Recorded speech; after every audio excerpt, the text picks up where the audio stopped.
Cotton তো কত? 1650 টাকা পিস, এগুলো কটনের। আর এই যে ভেলভেটের আছে এইগুলো হবে 850 টাকা। মন্দ আছে না? না নেই।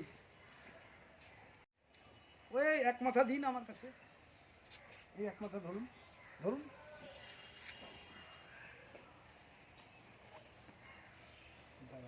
তোমরা এই লোকটাকে ডেকে এইগুলো নিলে, দেখলে অথচ নিচ্ছ না, এটা ঠিক না। না মানুষকে এইভাবে ভোগায় কেউ? তোমাদের যত সব না, তোমরা মানুষকে দেখলেই কিছু বলতে ইচ্ছে করে তোমাদের, ডাকলে আরে দাম বেশি বলছি নেবা না বলে দাও আগে থেকে। তোমরা দুটো নেবে কি? দুটো নেবে কি? না নিলে এটা নিলাম, আমরা এত দাম করলে কেন নিব? কি বলছেন, কি বলেন?